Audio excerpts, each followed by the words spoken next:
This is the Business Today for Thursday, October 29th. I'm Vic Fernandez. The Barbados economy has recorded modest growth of 0.3% this year as tourism continues to rebound with double-digit growth in the US, Canadian, UK, and Caribbean markets. Delivering the economic review for the first 9 months of this year, Governor of the Central Bank of Barbados, Dr. Delisle Worrell, said tourism arrivals increased by 14.5% at the end of September.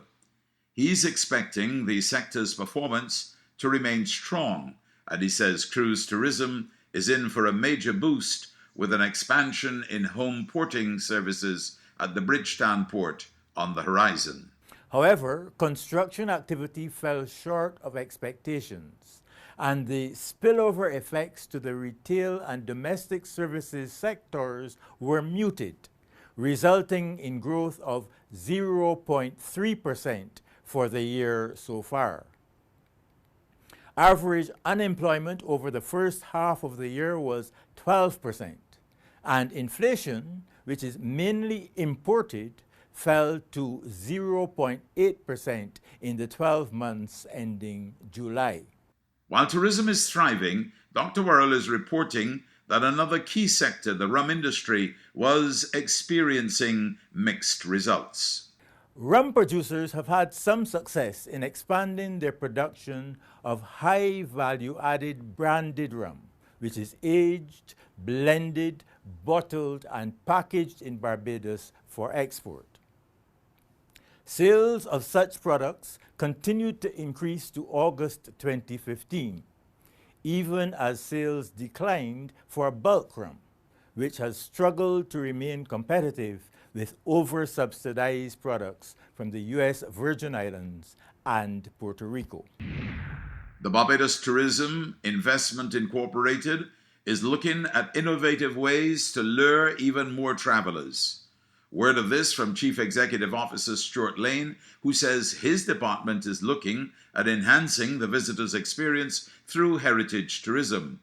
He made the disclosure recently at an international real estate summit held at the Concord Experience. Bridgetown, our capital, is a UNESCO World Heritage Property, along with its garrison, and within there are a number of historical and cultural sites, including our parliament buildings.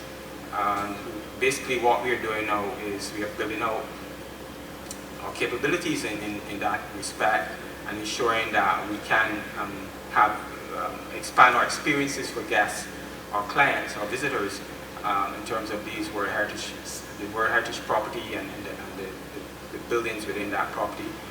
So that's something that we're working on in terms of tours and just enhancing the cultural heritage experience for Barbados.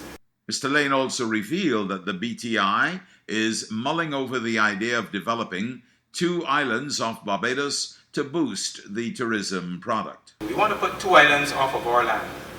Island number 1, this is the Seahorse, I believe some people refer to it as, that we're looking at, and island number 2. So this is at the level of the concept. But the reason it's being considered at all is because once the first set of real development is done, short of demolishing existing structures on the island, there is nowhere else to take our tourism or ancillary development.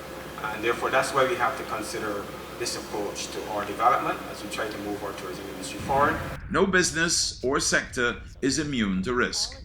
Vice President of International Markets for Chartered Professional Accountants, CPA, of Canada, Nancy Foran, issued the reminder as she addressed accountants and other professionals at a risk analysis and mitigation strategies seminar at the Barbados Hilton Hotel.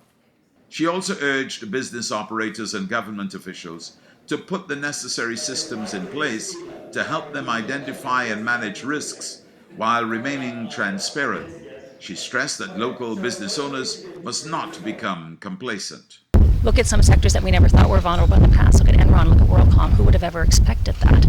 Look at oil and gas industry. Who would have expected that oil was going to, go down so quickly?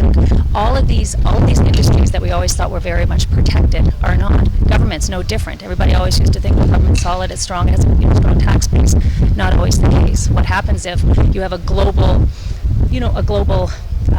trigger that hits you here in Barbados, may affect your tourism industry, all those sorts of things. So I don't think any industry is ever protected from risk. You always have to be on top of it and to identify what things could happen and how will they impact your business, however remote and however likely. Sometimes we ignore those areas that are remote but have a huge impact on our organizations.